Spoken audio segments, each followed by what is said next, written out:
So good evening to everybody. You can say good evening back. I'm Maurice Jones. I am with WHRO, and we are so excited to have you here for this candidates forum. Let me start by just thanking all the staff at WHRO who worked on this. I see a number of them around, although I will tell you the lights blinded me. But I do see Michelle back there. Michelle, thank you, Michelle. And then all of the team at Williamsburg Watch as well. And then most especially, thank you all for coming. So how about applause? So let me try to give you a sense of what we hope and what we desire tonight to be, because all of us will have to be on our best behavior for this to work. So we have designed this as an opportunity to pose questions to our candidates and to allow them a chance to answer those questions. We have not designed this as a debate. We have not designed this as an audience participatory endeavor. You getting the hint? So the goal is civil discourse and to learn more about the candidates' positions and the candidates themselves. No campaign literature, no signs, no placards. What we would ask of the audience is please do not speak or clap or jeer or anything else, if you will. I know that, or applaud. I know that's tough, but we ask you not to do that. And my hope is this won't come to fruition, but if we find somebody who just can't adhere to the rules, we will gracefully escort you out to to see the beautiful natural surroundings. But that won't happen. We will allow the audience to submit questions by writing them on. You should have index cards. Do you have index cards? Yes? Okay, great. You can write questions on the index cards, and if you hold them up, a volunteer will collect them. We won't promise to ask all of them, but we will promise to ask those questions, include those questions in tonight's conversation. For the candidates, with one exception, and that's a health exception, we've asked candidates to not have phones or mobile devices up here with them on stage. We've not provided them with the questions beforehand, so they don't know what we're going to ask them or even the topics. The rules will be each candidate will have a chance to have an opening statement. 2 minutes for the opening statement. We've got a timekeeper here. And then for each question that we ask our candidates, they will be given 1 minute to respond. We will not allow rebuttals, and we will ask the candidates to focus on their plans, on their aspirations, on their policies. At the end, 2 minutes opening, 1 minute to answer a question. At the end, each candidate will have a minute to give a closing statement. I do want to just say at the outset, we should definitely thank all of our folks up here on the stage for their service. Thank you all very much. Thank you. Let's have a great, fun, informative night of civil discourse, show the country how this is done. Thank you for coming. At this point, I want to ask Digby Solomon, the founder and editor of the Williamsburg Watch, and a WHRO reporter, Nick McNamara, who will be our co-host, if you will, our co-moderators, to come out and get this party started. Thank you all in advance. Thank you, Ken. Oh, you had, it's all good. It's all, you can keep it in your pocket. Just don't take it out, please. Because if I walk off with it, I'll sell it. Let's get this party started. Thank you all very much. I appreciate it. All right, good. Thank you. Good evening, everybody. Thank you for coming tonight. Maurice, you didn't introduce everybody, right? Okay, so let me just start. Left to right, Jim Eisenhower, incumbent and Chair of the Board of Supervisors in James City County. Tracy Wainwright, who's running for the Powhatan District. We have our Ty is running for school board. And then we have two incumbents, Kimberly, who is currently an incumbent, and Sarah Ortego, who is the chair of the school board. So we'll begin the questioning now. The candidates drew numbers, and we're going to ask a question and then take that question down to the other candidates as we proceed. So, pardon? So we're going to start the opening statements now, and we'll just go in order. Okay. Jim? Thank you. Thank you all for being here this evening. Ladies and gentlemen, my name is Jim Eisenhower. I'm a retired Air Force fighter pilot, flew 195 combat missions in Vietnam. I'm also a retired Delta Airlines pilot. And for the last 20 years, I have served 4 terms on the Board of Supervisors, currently as the chair. I'm running for re-election this fall, and I have 3 main goals that I would like to achieve and continue to achieve. The first is we need to manage growth. Growth has always been a real problem for the community. There are some threats out there still. I would like to tell you that my view is that any new residential growth should pay for itself, and it shouldn't alter or degrade the natural and historic and rural character of our community. If it doesn't pass that litmus test, it probably won't get my support. I do not take any campaign contributions from developers. The second goal is I want to ensure that we continue to maintain fiscal responsibility. We are the smallest county in the nation with a AAA bond rating from all 3 rating agencies. And we've achieved that while we've built a significant number of public buildings, police, fire, and schools. And that is a clear indication that the rating agencies think that our policies are prudent and that we are not irresponsible. We would not have that if we did not meet their qualifications. We also have the lowest tax, the 3rd lowest tax rate out of the 11 jurisdictions in Tidewater, and that's the property tax rate. And then the third thing is we need to continue to diversify our economy. We've always been fairly heavily reliant on property taxes.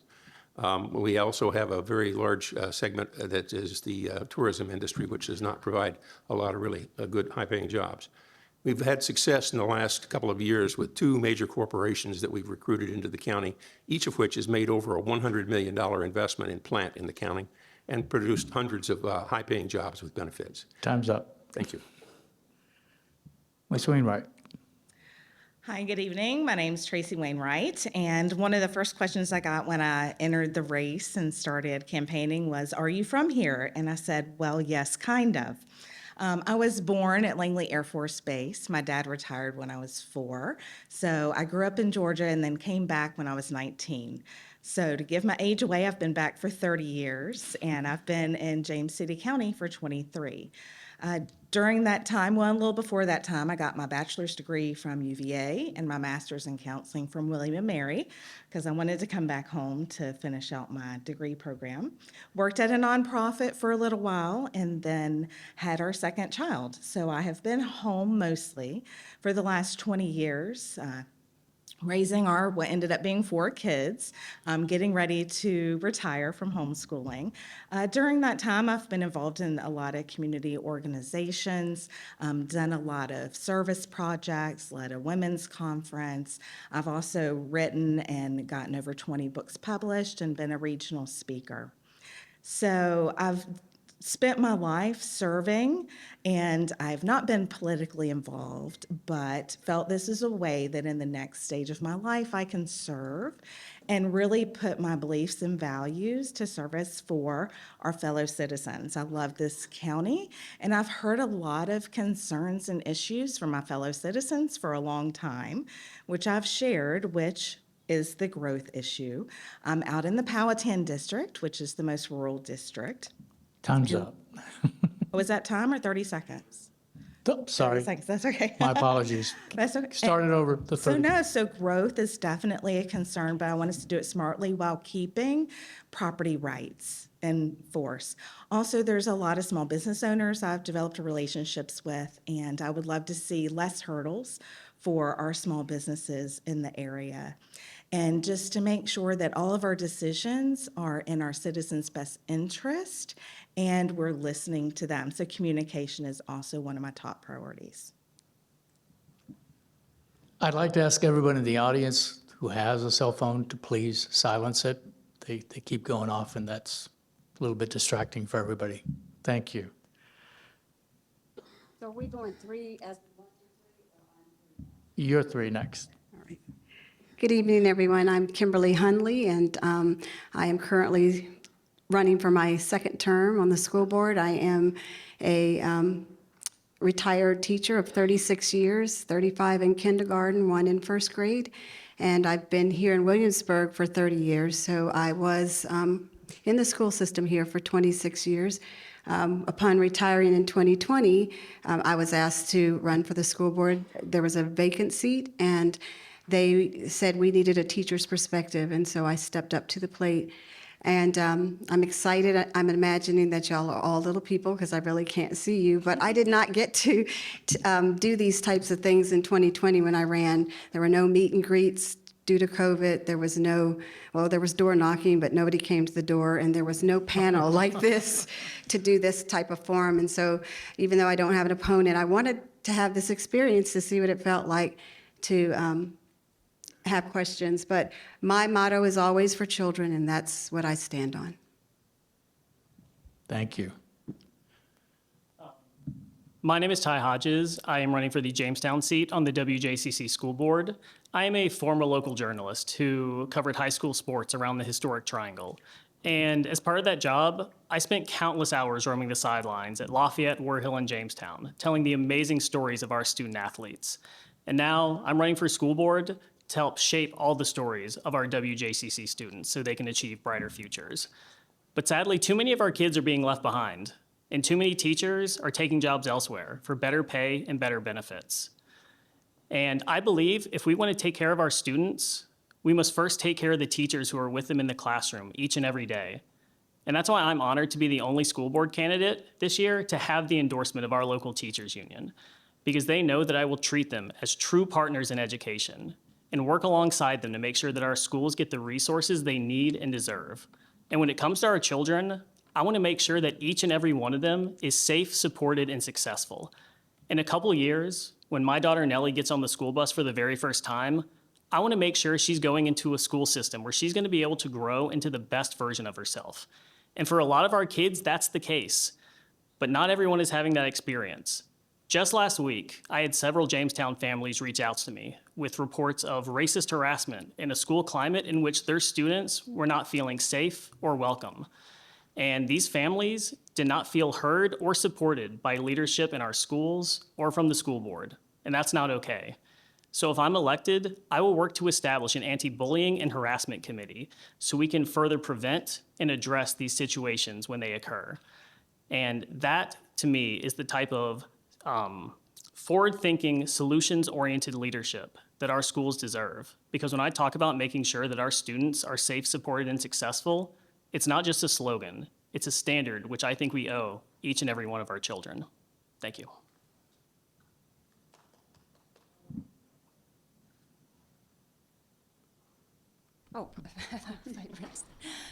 Good evening. My name is Sarah Ortego. I am the current school board member for the Jamestown District. I have been on the board since 2021 when I was elected, and I am also serving my second consecutive term as board chair, unanimously elected by my fellow board colleagues. I serve on the policy committee and on school liaison committee, working closely with members of the Board of Supervisors and Williamsburg City Council. And I have also served on the CTE committee, Career Technical Education Committee, and Student Advisory Committees. I have led the board over the past 2 years with a steady hand through significant amount of change, not the least of which being a near complete turnover of the school board the retirement of a longstanding superintendent and the hiring of a new superintendent against the backdrop of potentially looming split of the school division. And I have led a very diverse board with a unifying voice, and we have been able to focus on exactly what matters, which is student achievement and the kids that we serve. And we have made a lot of progress, and I'm very proud of the way our board works together under my leadership. I am the mother of 3 children. I have children at all 3 levels of our schools. I have been a parent of the WJCC schools for 10 years, and I have a vested interest in all levels of school, and I also have experience with everything that parents face. And I think it's incredibly important that someone on the board has not only top-down knowledge of policy and budget, but also firsthand experience of being a parent, knowing what it's like to send a child to school, knowing what it's like to interact with teachers, knowing what the highs, lows, and frustrations of parents with children in the school division are. And I have been a proven leader. I've led with a unifying voice in a time when unity is pretty scarce. And so I look forward to building on the work that we've already accomplished over the last 4 years and launching us into a bright future. Thank you. Thank you all for those opening statements. I wanted to apologize. I left out one remark that I needed to say.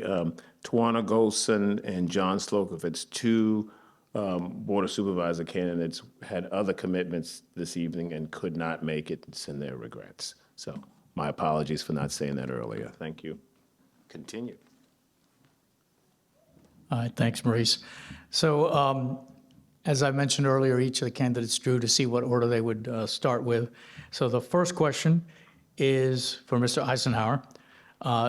James City County's financial advisors say the county might spend more than $687 million over the next 25 years to repay loans for a variety of capital projects, much of it the proposed government center and a library annex. At a time when most of the business taxpayers need to transact with the county can be done online, and there's this library less than 3 miles away, do you believe that is the best use of taxpayers' money? Yes, I do. We have taken a look at the space needs for the county.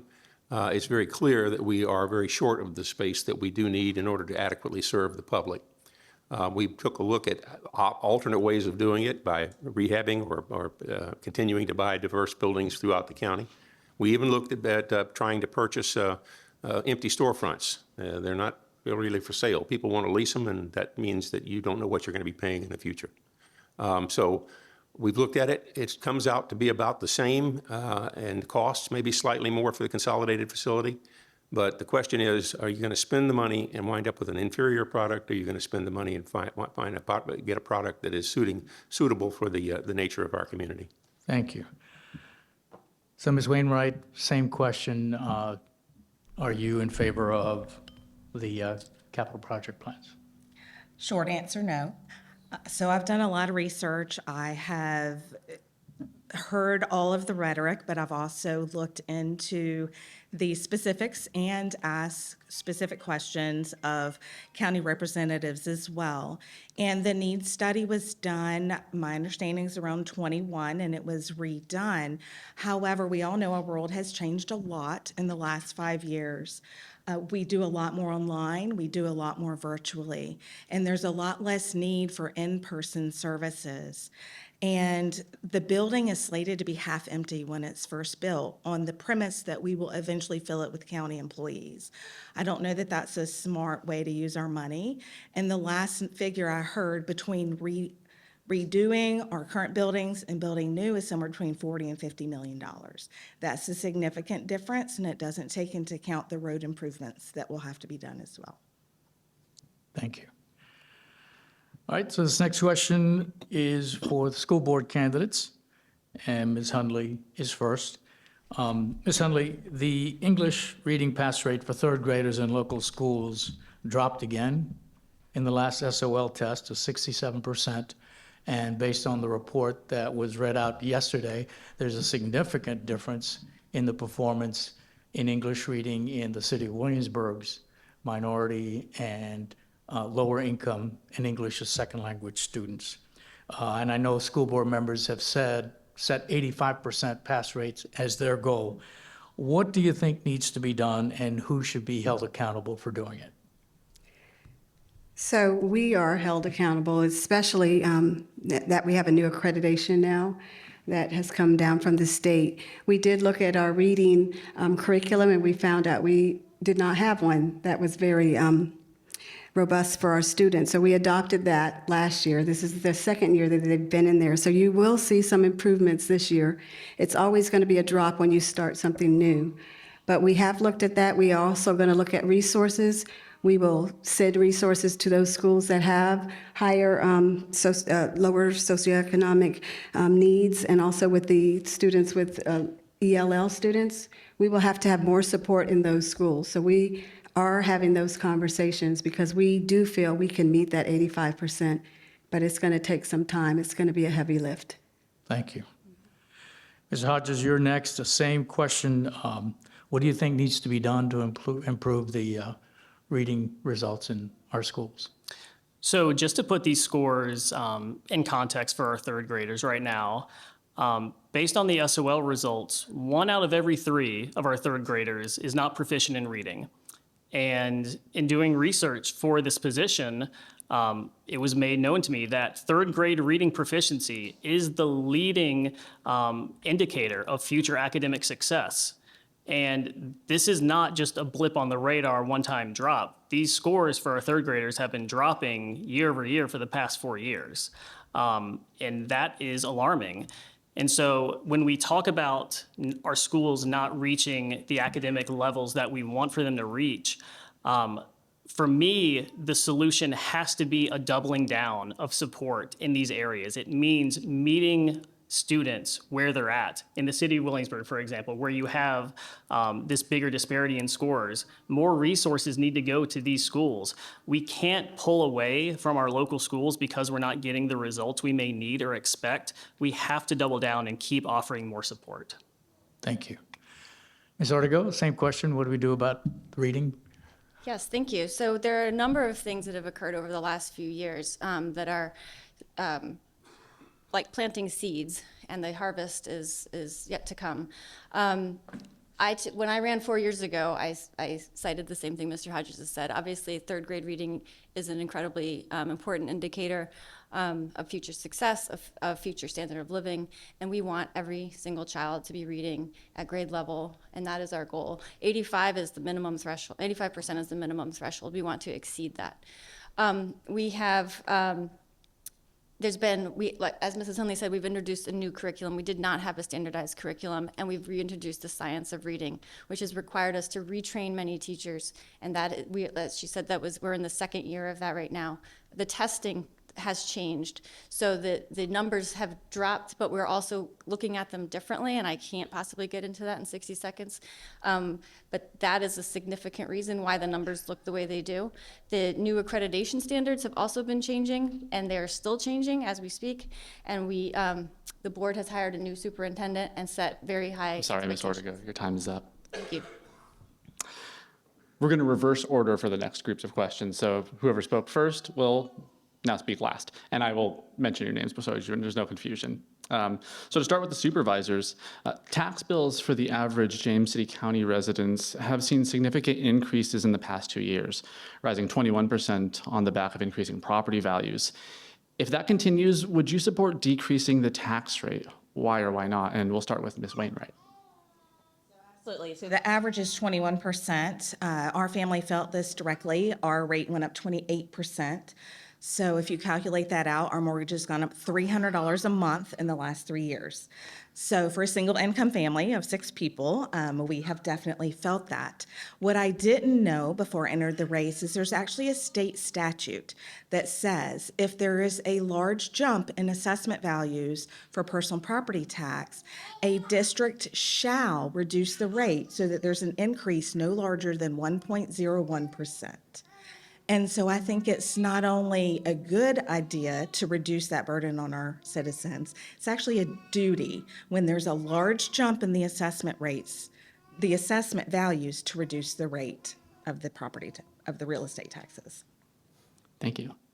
Mr. Eisenhower, same question. Would you support decreasing the tax rate while you're running? Just like I did when this came up, yes, I would support it. And I would remind folks that when this occurred, I wanted to reduce the tax rate. There was not support on the board for reducing it permanently, but I was able the first year to get a 5-cent tax credit one time using some of the reserves that we had built up, which was a significant savings for some of the folks. And then when we went into the second year, I attempted to do the same thing again, and this time I was unable to get a support of a majority of the board. There were just 2 of us that were supporting it. I will tell you that about the advertising, when we have a change like that, we are required to advertise what they call a revenue neutral tax rate. It doesn't mean we have to adopt it, but we clearly have to advertise it. And I think that what we have to do is once we advertise that rate, then we need to justify why we need anything that would be above it. And one of the things we have to consider that is now being brought before the General Assembly is that rate needs to be adjusted for the assessment cycle inflation, because the inflation affects Sorry, all of our Mr. families and Eisenhower. affects the county budget. Your time is up, I'm sorry. And we'll move over to school board now, and we'll reverse the order again, starting off with Ms. Ortego. York County per pupil pays thousands of dollars per year less than Williamsburg-James City County schools, and its students consistently outperform WJCC's, even among special needs, lower income, and English learner students. What can WJCC learn from York County schools in your perspective? Yes, thank you for that question. We are often compared to York County because they're next door to us, but they are not the closest comparison to us for a number of reasons. They receive more money from the state. They have different populations, different percentages of special needs, military, and different demographics. We, as we presented last night, we compare ourselves to school districts across the state that have like number of students and like demographics, and we are exceeding those. So it's not apples to apples comparison, but we are certainly open to learning from York or anyone that has anything that we might be able to utilize. However, when compared to like school districts, we actually outperform. All right. Mr. Hodges, same question. What can WJCC learn from York County schools? Well, first off, as a school system, we have to look for good ideas wherever they come. Clearly, York County is doing some things right that WJCC isn't. So we should be liaising with them and, just making time to pick their brain and see what they're doing that maybe we could adjust. But I will also highlight that it is not unexpected to see scores dip when you see a consistent turnover in teachers. Just this year, WJCC welcomed in more than 200 new teachers. And for context, there are just over 1,000 teachers in the school division, which means pretty much 1 in 5 teachers this year is brand new to the district.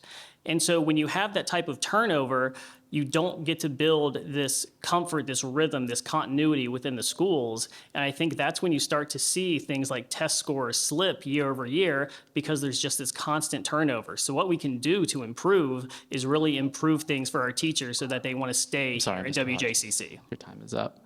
And you'll be closing out this section. Ms. Hundley, same question. What can WJCC learn from York County schools? Definitely, I have to ditto what Chairwoman Sarah Ortego said. We are not comparing apples to apples. And so we do outscore 5 other divisions, and 3 of them are Bedford, Fauquier, and Rockingham. And Bedford is the only county that kind of stacks up with us.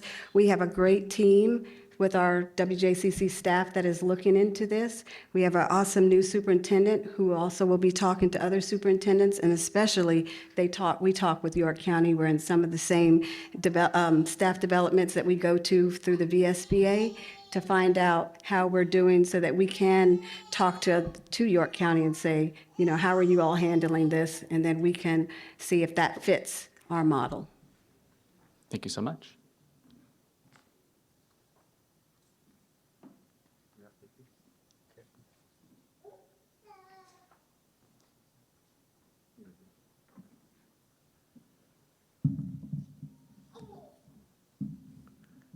All right, so Ms. Wainwright gets, no, you had the question last, I'm sorry. I'm doing too many things at once. All right, so, Ms. Eisenhower, both of you supervisor candidates mentioned this tension between the desire to retain James City County's semi-rural nature and the fact that the Housing Task Force that the county put up in 2019 said nearly a quarter of county residents are paying too much for their housing. Zoning practices that keep the county semi-rural by restricting certain types of construction are cited by economists as a supply and demand issue that causes housing prices to rise. Is it possible to reconcile the two, or how would you, what's the right answer? First. Yes, sir. It's possible to reconcile the two. We have a problem with affordable housing, and I can tell you that one of the problems I've noticed is anytime you have affordable housing that's for sale, it's affordable once. As soon as it's resold, it's no longer affordable. The greatest success we've had is we have about 8 or 10 of these facilities throughout the county that are apartment complexes that are rental, that are built using low-income tax credits. And they are required over like a 30-year period for the developer to provide rental market acceptable levels for folks of varying different average median income brackets. We are in the process also of looking at a new technique where we are trying to build some lots there where we can do building houses, like with Habitat for Humanity. But we're trying to explore the possibility of doing it with a land trust, where the land basically becomes part of the trust, and then when it's resold, it keeps the house more affordable and still allows the person to accumulate some of their equity on it when they move out. Thank you. So yes, affordable housing is an issue not just here in James City County, but everywhere. And I like to be honest, so there are things that the county can do to help make more affordable housing, but the rule of supply and demand, the law of supply and demand will always come into play. One of the issues that has been shared with me about the apartment complexes that we've built is, unfortunately, some of those vouchers have gone outside of James City County to Hampton and Newport News residents to move up here. So it's kind of hard to provide affordable housing for our residents when builders build apartments and then take the vouchers outside of our district. And I don't know if you watch your property values as a homeowner, but the land is rarely what increases in value.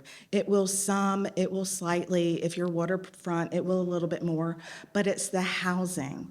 And so what I would love to see is more ability to build smaller houses.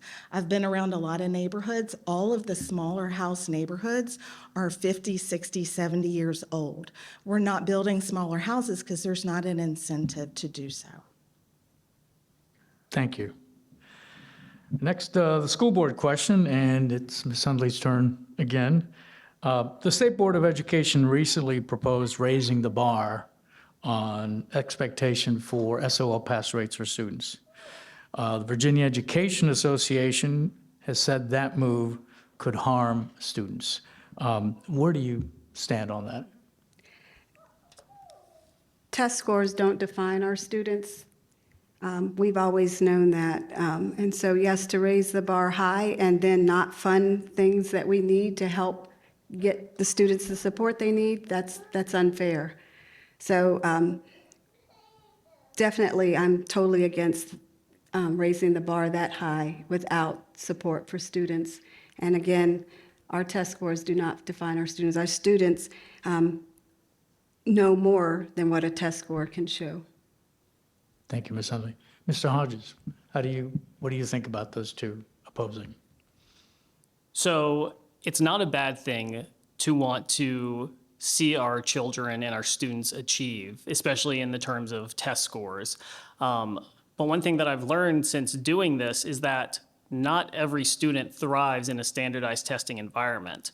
For the same reason that we wouldn't expect every kid to be going to college after high school, we shouldn't expect every kid to be able to succeed necessarily in a standardized testing environment.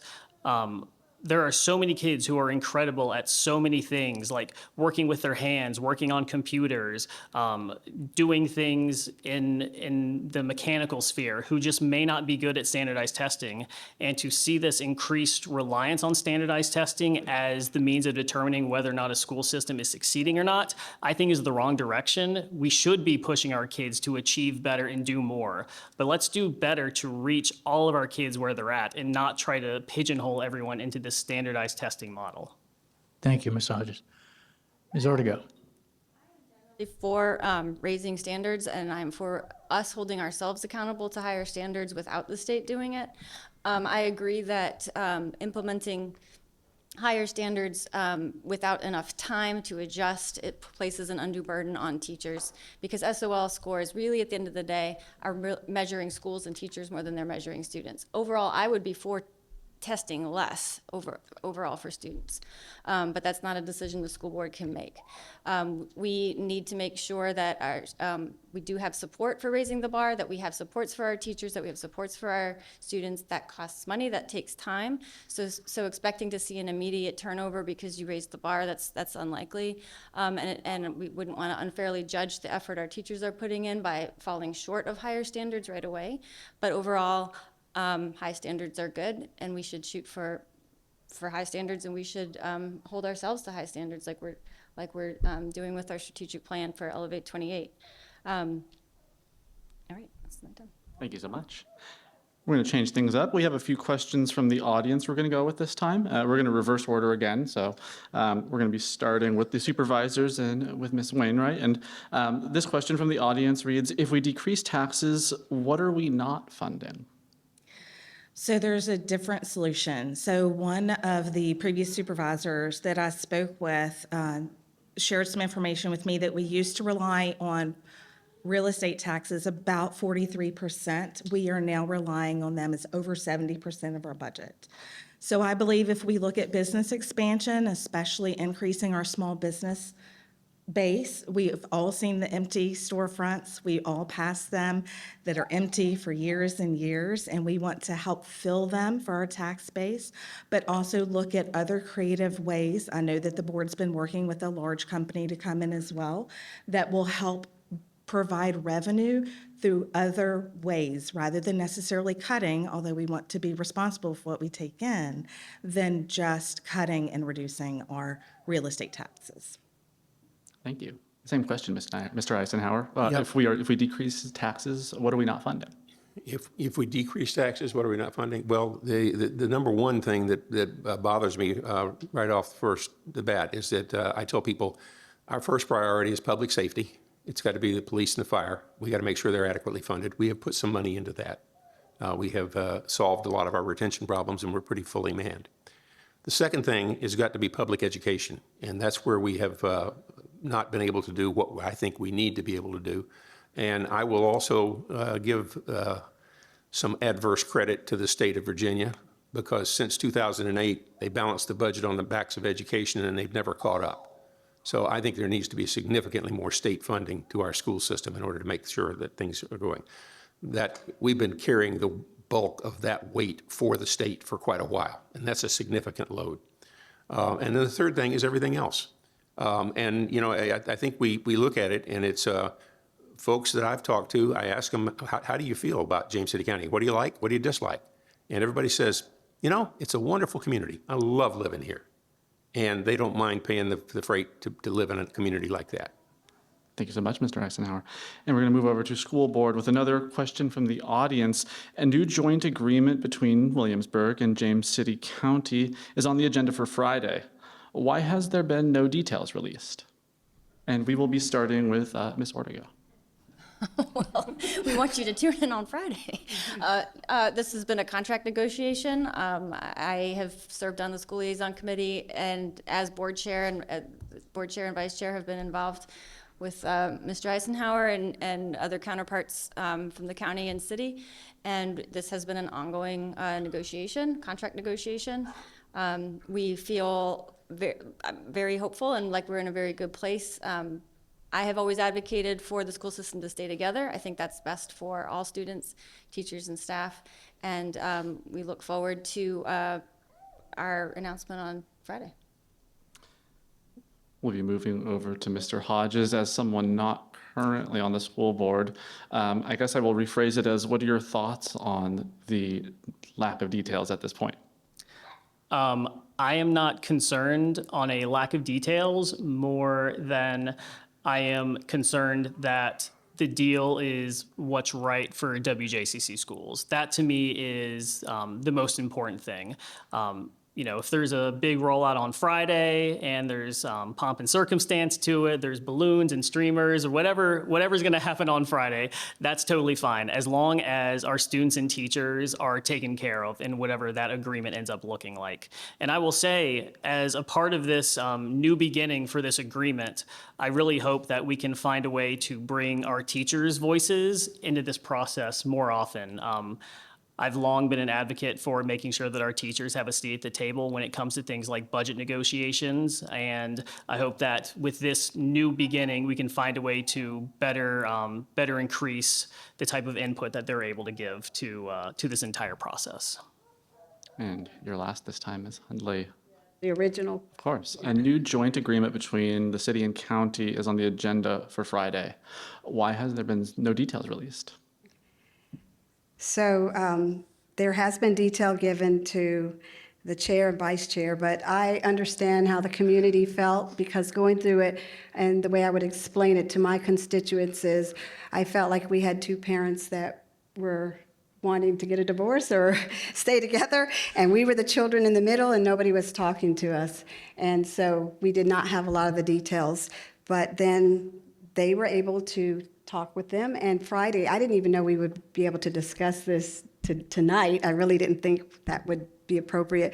But to tune in, I agree, tune in on Friday and find out. But I have always felt we are better together, and our entire board felt that way, that we are better together, and the community thought we were better together. So I am glad this is finally going to be put to rest on Friday, and we will be able to talk about it. Thank you so much. All right, some more questions from the audience. Mr. Eisenhower, there have been recent service disruptions with the curbside recycling. Can you lay out a way forward for county recycling services? Yes. First of all, people may know that we are in the process of what is mandated by the General Assembly as a 5-year process to go to county-provided trash and recycling. So that's ultimately our goal, to do that. In the meantime, we have to live with what we have. And the contract was not between James City County, but it was between VIPSA and Tidewater Fiber Corporation.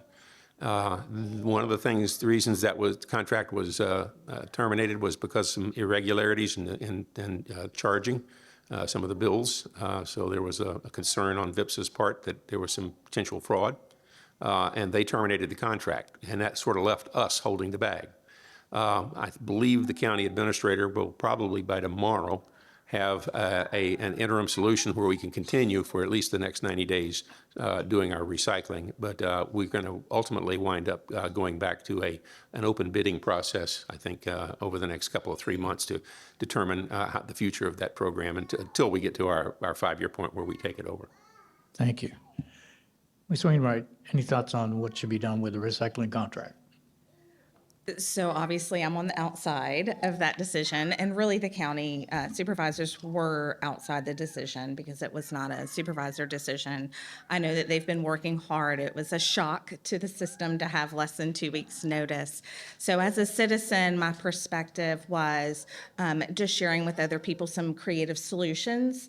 In the meantime, I think that would be also good for the county and reminding people of our centers that we have, our convenience centers across the county. Many people don't even know where they are. And again, that just comes back to communication, which is difficult because we're all being bombarded.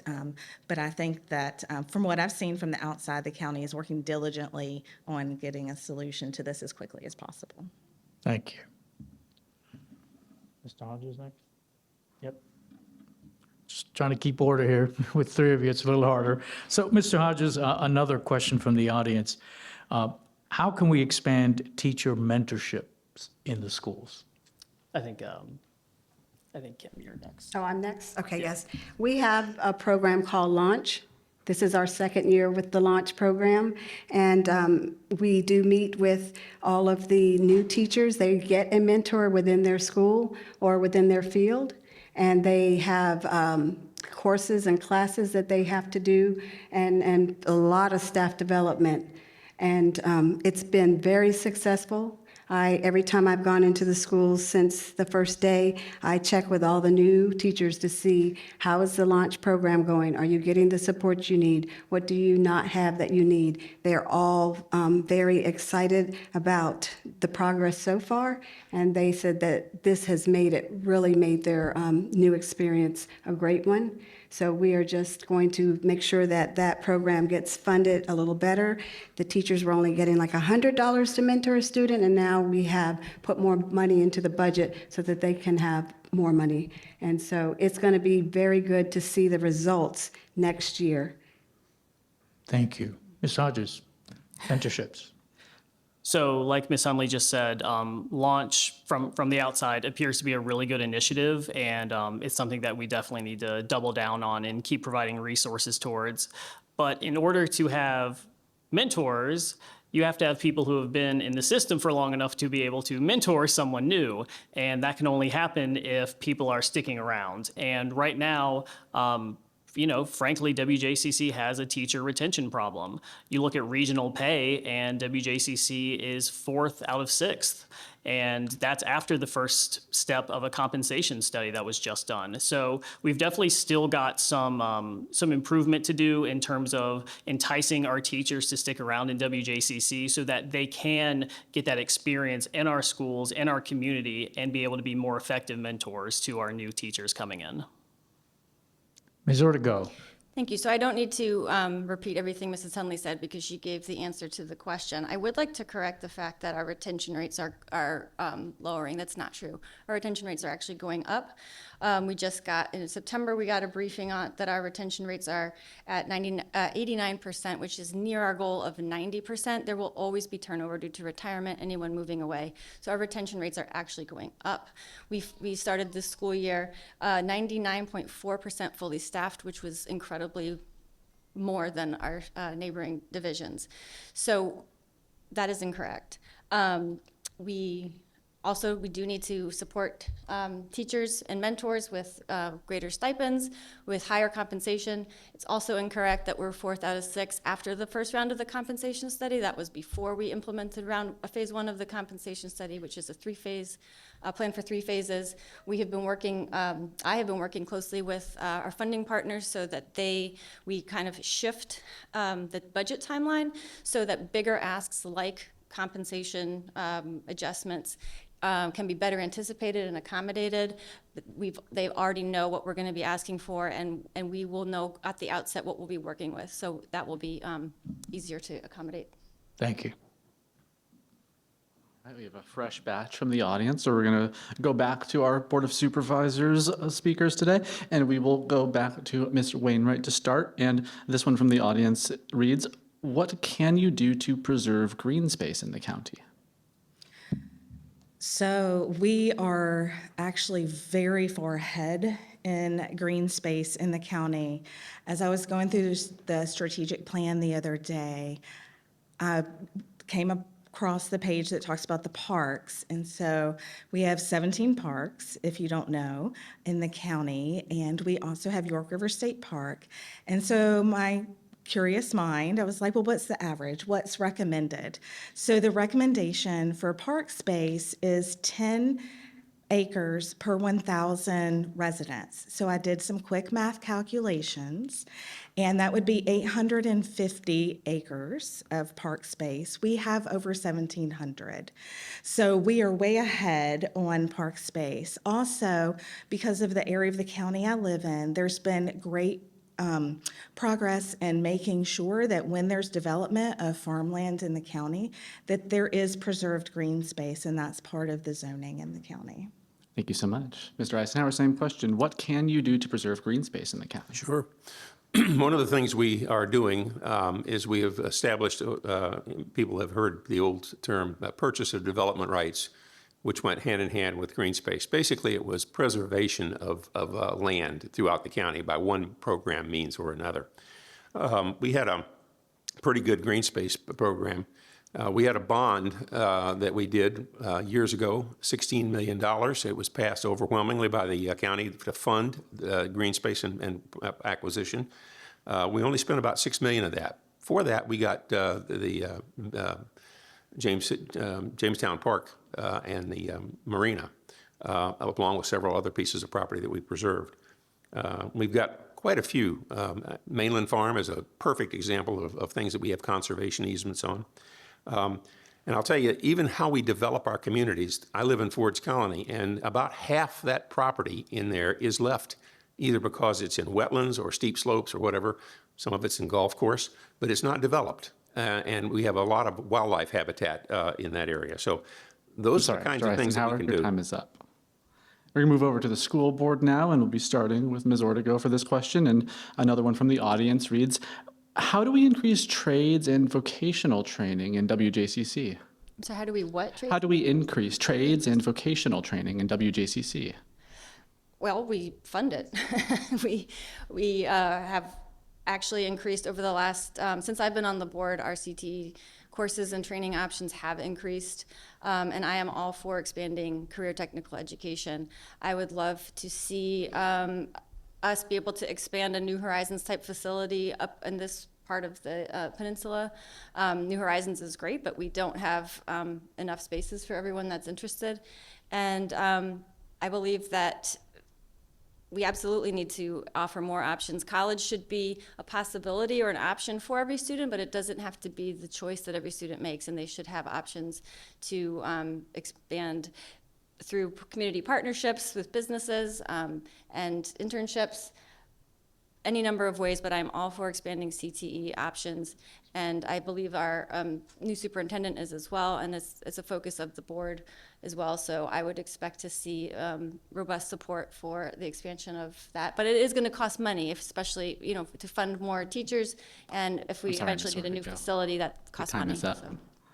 We'll move over to Mr. Hodges with the same questions. Thoughts on how to increase trades and vocational training in WJCC?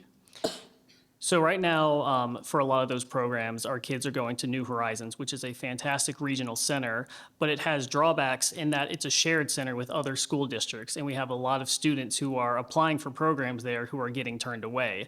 So in my mind, that means that we need to find a home for something like that here in Williamsburg, so we can promote our own economy here in Williamsburg, keep our kids close to home so they're not having to make these long commutes daily. And I've even heard, as I've been out in the community knocking doors, I've heard a ton of support, especially from our older community who, when they were in school, the trades were physically in the school. And I've heard a lot of support for bringing our trades back into school, not just that, but also introducing them at a younger age too, not just, keeping them to the high schoolers, but starting to introduce those pathways as early as middle school even, so people can get a head start on honing the skills that they're going to need when they graduate. And last up is Ms. Hundley. How do we increase trades and vocational training in WJCC? They've both said all the things that I wrote down, but definitely exposing children earlier. We need a trade center here in the Toano area, I believe, up that way if we have some space. And I would like to see more community partnerships. I'd like to see the community send some of their workers into the schools to talk to the children about the jobs they have and that they're doing, and get the children excited about something other than, college is good, but we need more people in the trade area, but I don't think children are being exposed to those individuals. So I'd like to see our community partner more with the schools to get those people in to talk to our students, again, at an earlier age. Thank you all so much.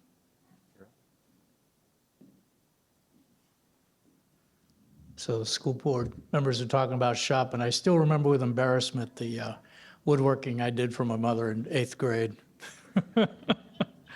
So this is a question we're going to just go down the line because it encompasses schools and county from the audience. With the growing AI and data center industries, should the county and should the schools be making investments in those areas, and what would that look like? Start with Mr. Eisenhower. I think that the investments in AI are perfectly fine for our education system. I think, and it's stuff that will be actually used by a lot of our staff. I think one of the concerns that we have has been that adjacent with that, you also get these big data centers. And as you know, we've just recently decided that we want to be very cautious about where we put them, because I have heard some real horror stories from other jurisdictions when we were at the Virginia Association of Counties. So we're being very, very cautious and very careful about how we deal with that emerging industry. But it's coming, and it's going to be something we're going to have to deal with. Thank you. Ms. Wainwright. So AI is a raging debate in my own household. Interestingly enough, it's my younger children who are very opposed to it. And so we have the conversations that AI is a tool that has come along in our era, just like other tools in previous eras, and we just want to use it wisely. So I think that to do the investigating, it's a very new tool. It's hard to believe that 3 years ago, AI really wasn't a part of our daily lives. And now every time you do a search, it is. I think that there are probably ways the county can implement AI programs to help our citizens when they have questions about county resources, about county processes. But we will definitely need to do the research on how to do that wisely, not to shortcut our staff and help our citizens. Thank you. Ms. Hodges. So, as someone who works with AI almost every day for his job, I do have some significant worries about introducing AI into our schools haphazardly. There is concrete science coming out now about the use of AI, and when you look at brain activity with folks using AI versus folks doing things the more traditional method, we see significant drop-offs in terms of retention and actual learning.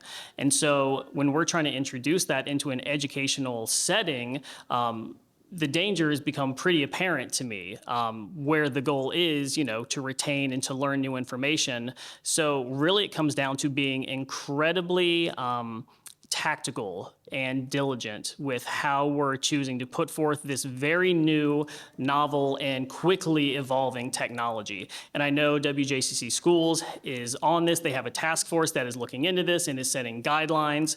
But I would be lying if I didn't say that deep in the pit of my stomach, I still have some deep, deep concerns and reservations with just the proliferation of it in our classrooms for misinformation and, just literal impacts to being able to learn. Thank you. I have to agree with Mr. Hodges. Even our staff, we had some concerns, but it is here, and we did get ahead of it, and we have presented at the state level already our handbook on AI, and we have been briefed as the school board on how we're going to handle how students are writing papers and making sure they're still thinking critically and making sure we have there's a tool in there to let us know if a student is relying on AI.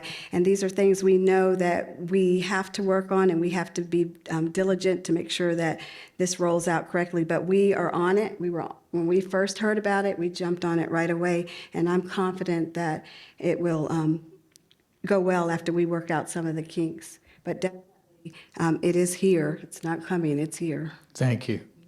Ms. Ortego, AI.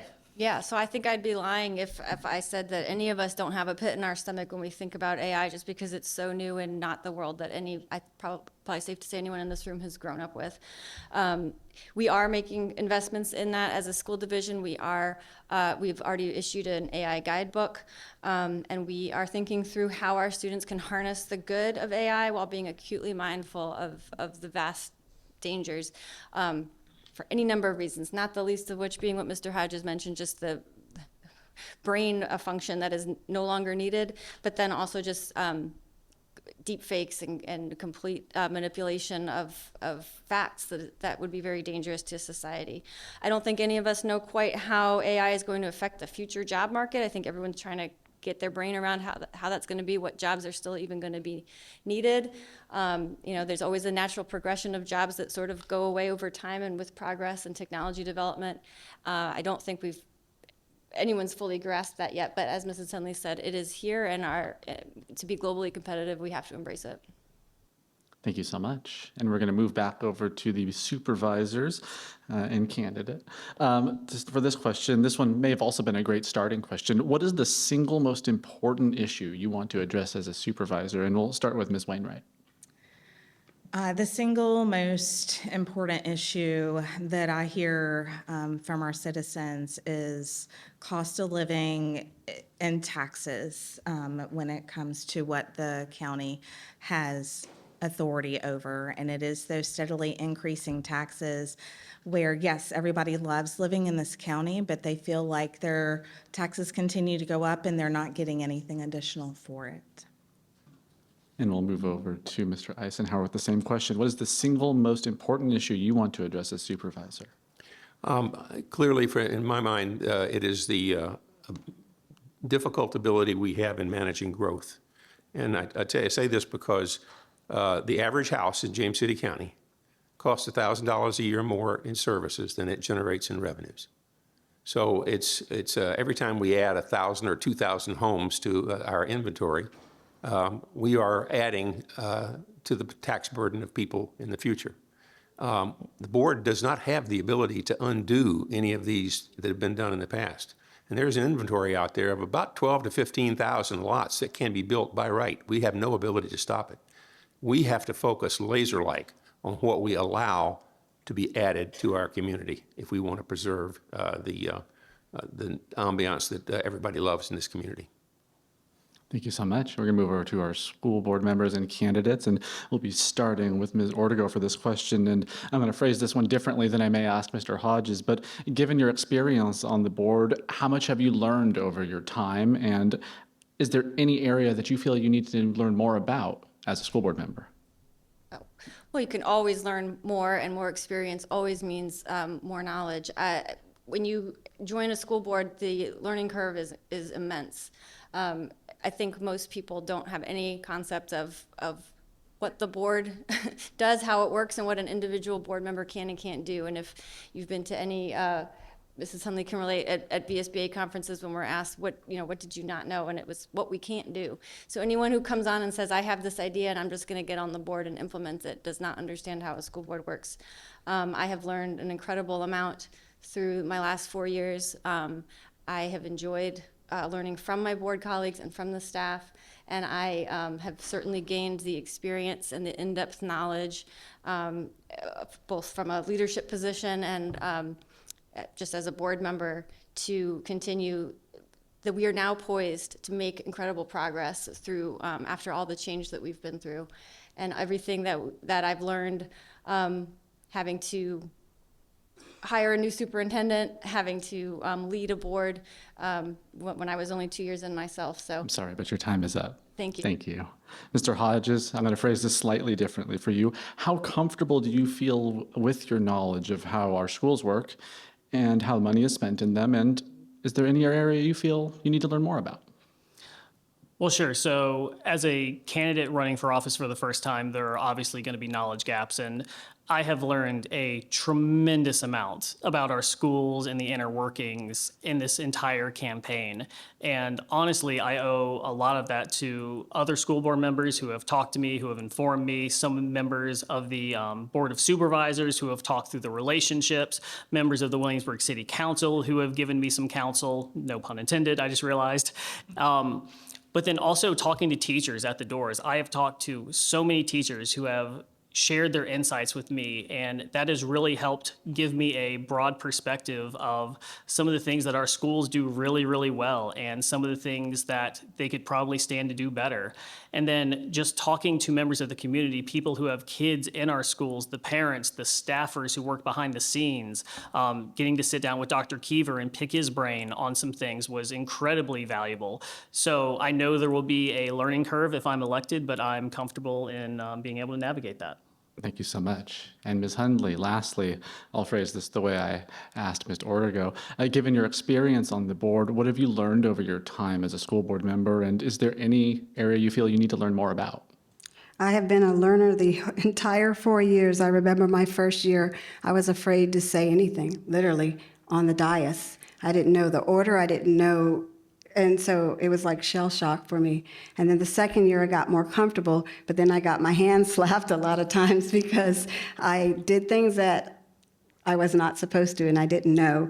And so I had that learning curve to deal with. And then, there were things I wanted to fix and I found out they weren't things that were in my purview.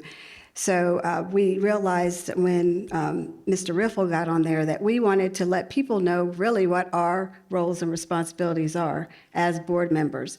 And so that seemed to help. And then this year I felt a lot more confident as we have a great team of all of our school board members, but I'm still learning. I'm not going to sit here and tell you I know everything. Every year it's a different learning curve, and you just have to readjust and go with it. But I have a lot more still to learn. Thank you so much.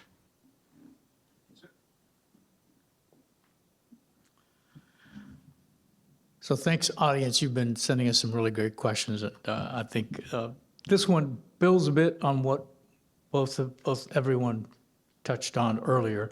So I'm going to modify it just a little bit. This questioner says county employees are awesome, and so are our teachers. How do we keep their attitudes positive and keep them, besides just paying? There's more to retention than just paying, I presume, Mr. Eisenhower. Absolutely.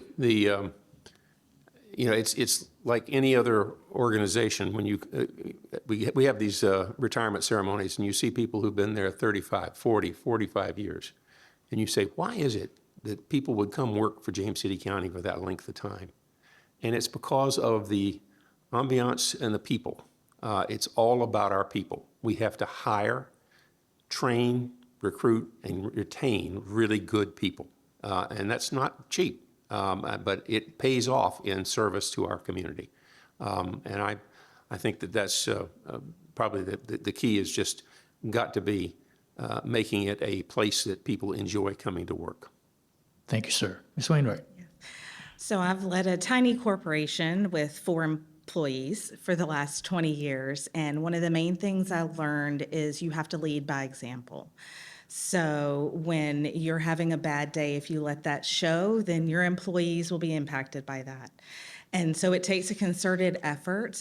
The Board of Supervisors is the top of the county employees. We are hired by the citizens, and we are set to lead the county administrators and then the employees from there. So I think it's hiring great people, having that discernment, and getting people who are hard workers. I just got to meet our Parks and Rec director, who's been here for over 30 years, and she just oozed joy and a quality work ethic. And I think it's cultivating those people, cultivating those relationships, and leading by example in joy and work, even when it's difficult, and cultivating a positive outlook rather than sometimes our natural state would be a little less positive. Thank you, Ms. Wainwright. Ms. Hundley. I will speak to say that Williamsburg-James City County in the past has not been very transparent with our community.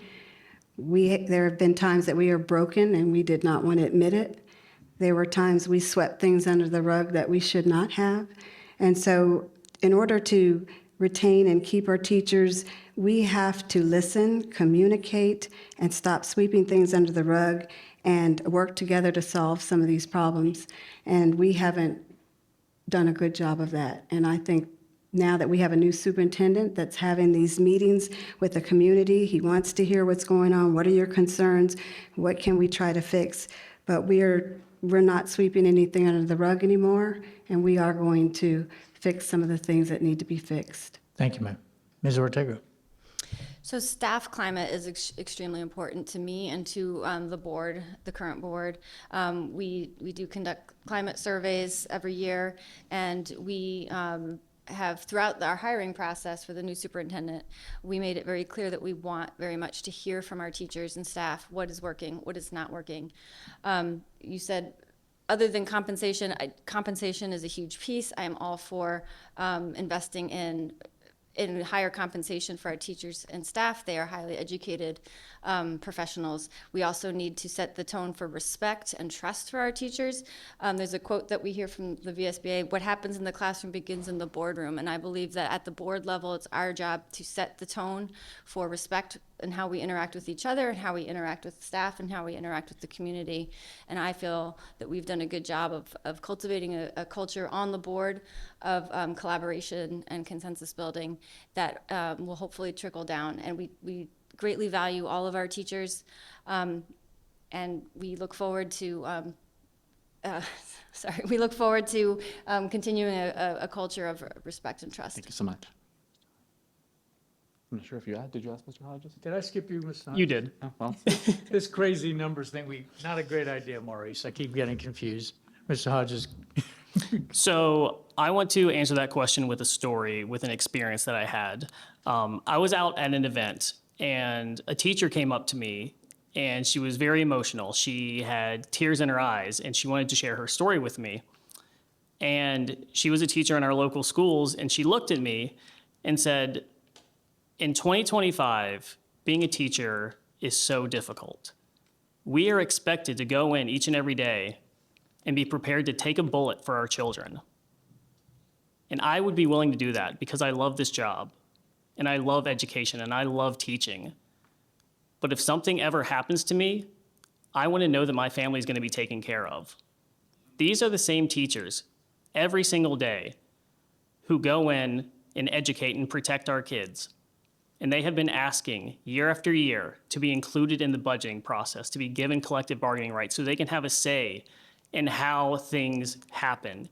And time again, they've been told no. And so if you want to improve morale, give them a voice, treat them as true partners in education, and let them get involved in the Sorry, Mr. process because they Hodges. want to. time is up. We're going to move back to the Board of Supervisors, and we'll start with you, but we're going to run down with the same question for this one.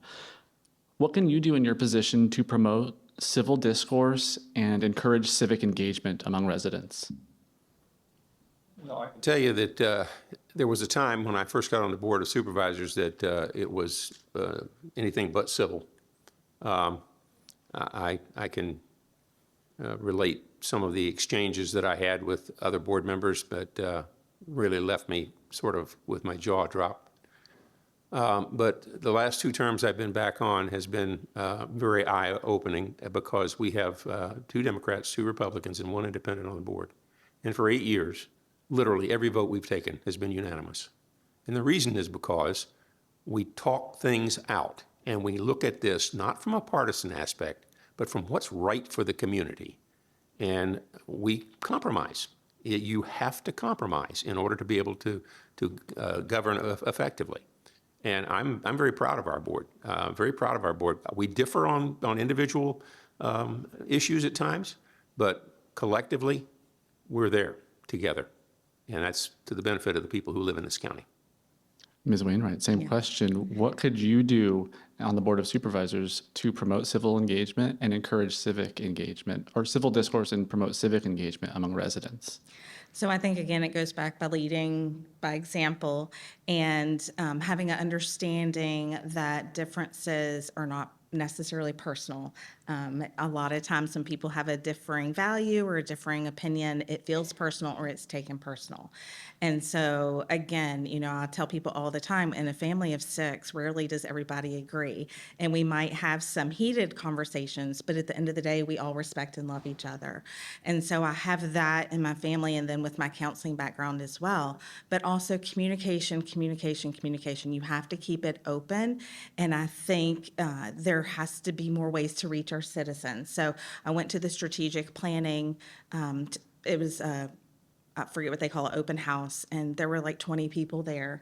And so coming up with creative ways to reach our citizens, because when we're serving, we're not going to be door knocking. We're not going to be going out and having events and panels. But there has to be some more creative ways, and my mind is already spinning, where we can meet our citizens where they are and be available for them to ask us questions. Thank you so much. Mr. Hodges, same question. How could you on the school board promote civil discourse and encourage civic engagement among residents? So as I've been going through this process, I felt like a bit of an albatross because I keep being told how nice it is to see someone younger out here running for office and getting involved. And, I'm not that young, but I will take the compliment. And so I hope to be able to lead by example on that front. And I am someone who, full disclosure, comes from a family line where, there has been a long string of mental illness with depression and anxiety. And so because of that, I've spent a lot of time in therapy growing up for various reasons. But doing that was a positive because it taught me a lot about self-reflection and empathy and being able to communicate with people. And when you're able to come together and find shared values, which from the school level should be about our kids, it should be about our teachers, it should be about our staff. If you just keep focusing on that unifying perspective, I think we are able to get a lot more done than people would think so. And I would really just encourage everybody to stop trying to weaponize our schools and let's just make sure that they get to work. Thank you so much. Ms. Hundley, same question. With thoughts on how to promote civil discourse and civic engagement among residents on the school board? Go back to the golden rules. We treat each other the way we want to be treated. Love your neighbor the way you love yourself. I don't think we always do a good job communicating. Sometimes we don't listen to understand, we listen to respond. And I've always believed that the less we know about someone, the more we make up about them. And the more we know about someone, the less we have to make up. And so I would like to see us be able to just learn how to communicate again and understand that people will have different perspectives, but it doesn't mean that they're wrong. And two people can be right. And Ms. Ortego, you'll close us out on this one. Ways to promote civil discourse and encourage civic engagement among residents from the school board. Yeah, civil discourse is incredibly important to me. It's the foundation of our democracy. And the operative word in that is civil. And I believe that, as Ms. Rainwright said, leading by example is the way to do that. And I'm very proud of our board for doing that. We are a very diverse board in almost every way possible, including diversity of thought, background, experience. And we have not shied away from taking on some difficult topics, and we have done so with respect and done so, engaged in civil discourse in a way that I am very proud of, and I think has set a good example for our students. And I would certainly continue to do that. And building relationships is key. You can't influence someone that you don't know and don't care to know, or that you have slapped a label on because you see them as part of a monolithic group. You have to get to know people as individuals, and that's something that I've spent a lot of time, invested a lot of time and effort into, getting to know all of my board colleagues, getting to know staff, getting to know people in the community, so that I see them as individuals and not as a group. Thank you so much.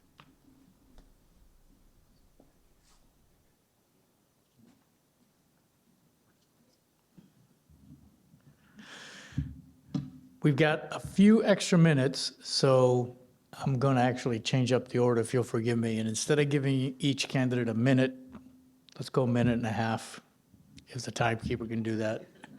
And you can say whatever you'd like to say, starting with this side. Well, I can do that minute and a half because I haven't practiced that one.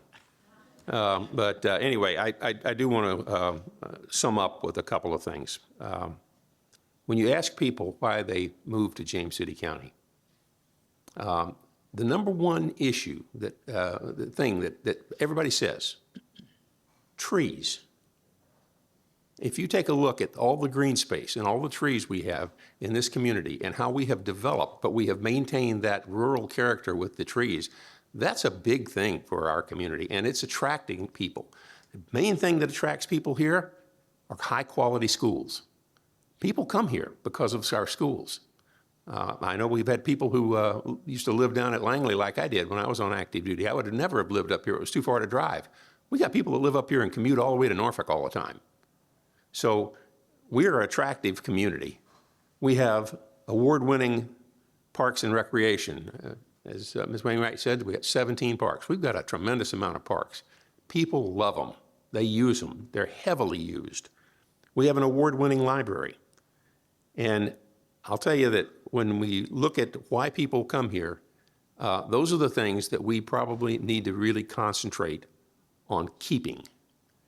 And I go back to my 3 points. We have to manage the growth. We have to make sure we're fiscally responsible in how we do it. And we need to diversify our economy. And I think those 3 things will help us achieve making this the place people prefer to come to. Thank you, sir. Ms. Wainwright. So also my top 3 things I will share. So you've heard a little bit about them, and I agree we need balanced growth. And I think there's been periods of James City County where we've done that well, and there's been periods that we haven't. I was shocked to find out that we had over a 40% growth in houses in the 90s. That was a little bit before I got into the county. And then we've looked at how we're developing. I think it's not just where we develop, but how we develop. And we have to balance that with people's individual property rights. And like I said, in the rural part of the county, so I'm a big fan of green space. And we want to build smartly and be able to balance having houses for people like my 22-year-old who just graduated college so that she has some living options close by, and making sure that we are doing it fiscally responsible.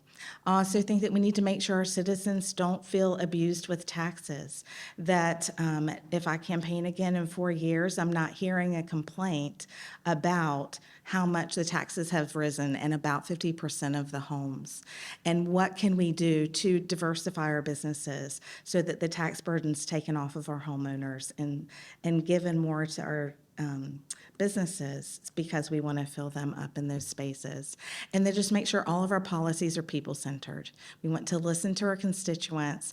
We're not going to be able to do everything everybody wants, but we have to listen. Thank you. Ms. Hodges. So when I decided to run for school board, I did so for one reason, and that's my daughter, Nellie. She just turned 3 back in June, and she is legitimately the light of my life. And it was those hopes and dreams for her that led me to want to create a better community, not just for her, but for all the children in our community. And I think this November, we have a chance as a community to state that we all want better for our children. And I believe that starts with the schools. We have the opportunity to give our teachers and staff a seat at the table so they can be true partners in education.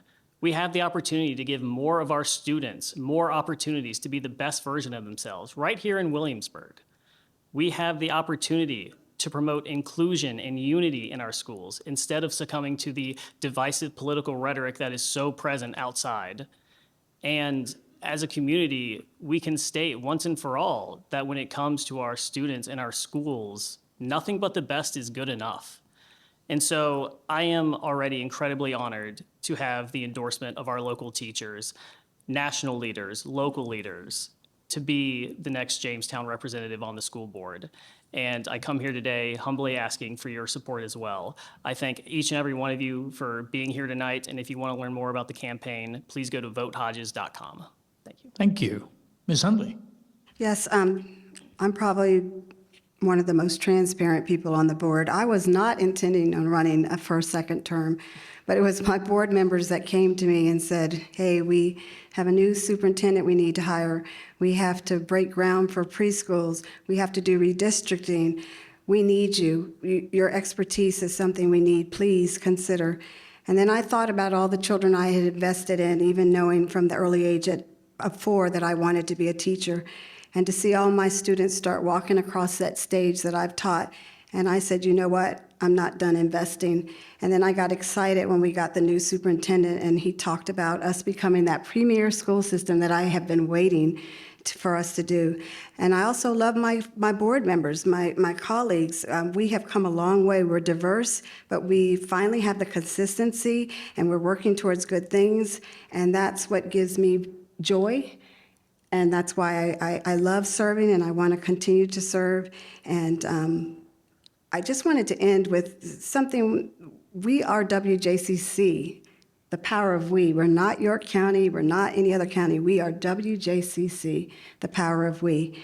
And always for children is what I stand on. Thank you. Ms. Ortego. Thank you. I am running for re-election because I want to remain laser focused on academic achievement career readiness and enhancing the learning experience for all students. I acknowledge that we do many things well and there are many students thriving in our community, and I also acknowledge that there are students who are not thriving in our community. We still have persisting achievement gaps despite a lot of the good work we've done over the last 4 years.